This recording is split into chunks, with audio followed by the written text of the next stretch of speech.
Hi, my name is Steve Wild. I reside at 355 South Ashland Lane in Lake Forest.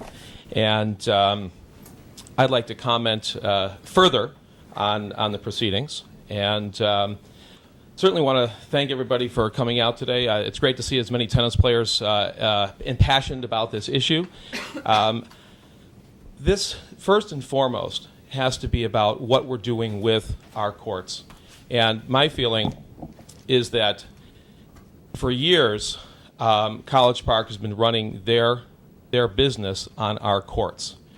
And at this point, we're short 22 courts in the community. That having been said, we need a number of those courts for our kids and our park and rec programs. I think part of the controversy in this whole thing has been just the way the relationship has proceeded. And I'm not here to disparage anybody or to cause any problems. But at the end of the day, if we have an agreement that has to be gotten through a Freedom of Information Act to be able to be made public, that I think that's problematic. Okay. I also believe that in the course of things, if we're consistently throwing people off the courts to use them for somebody else, particularly non-residents, problematic. Now, at the end of the day, I think we've really got to say is what's the fairest and the best methodology. And I really applaud the board for saying, look, we're not going to take any action on this. We need to get all the information out. And that having been said, there's a couple issues that I have. Number one, we're teaching private lessons out there, College Park pros, and there's no certificate of insurance. The money goes into the pro's pocket. As a result, I believe, I'm not an attorney, but I believe that the school board is going to be held liable for that. So in essence, what you have is a shifting of the liability from College Park to the school board. Because once that money goes in the pro's pocket, College Park is no longer a party to that transaction.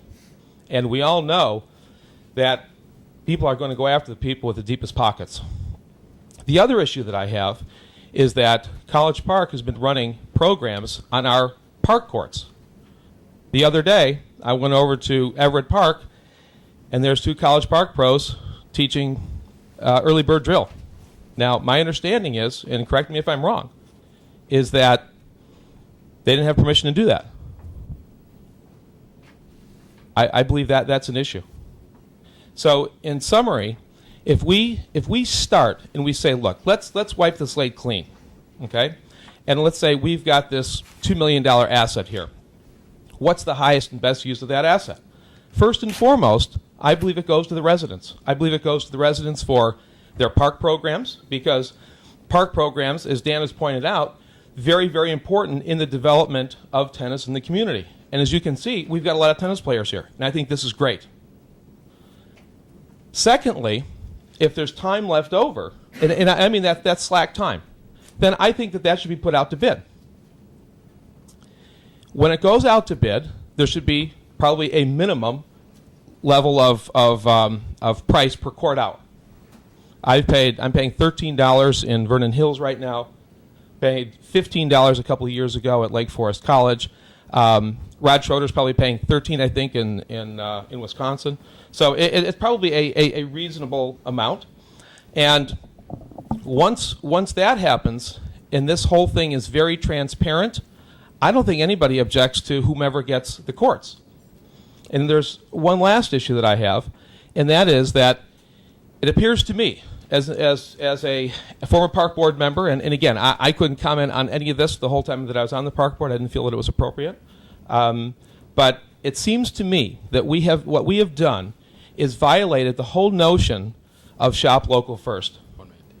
Because what I see is a systematic favoring of a non-resident for-profit business at the expense of our local residents.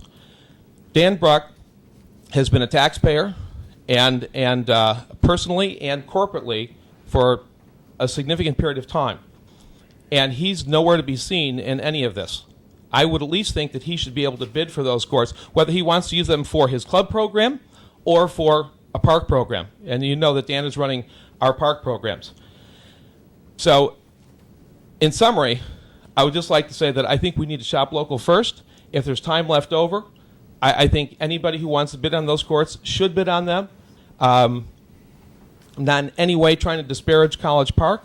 I believe that at the end of the day, if the roles were reversed and Dan were at College Park and the Van Dixhorns were at Lake Bluff, it would be the same for me because I'm a taxpayer. I think we should shop local first, and I think those courts should be for the residents first and foremost. Anything left over, let's put them out to bid. It's open, transparent. Nobody has any issues.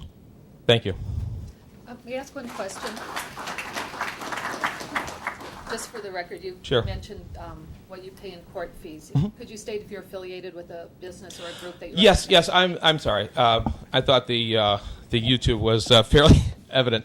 I am the CEO of Club Net, and we own and manage 5 clubs in between Chicago and Wisconsin. Thank you. Thank you.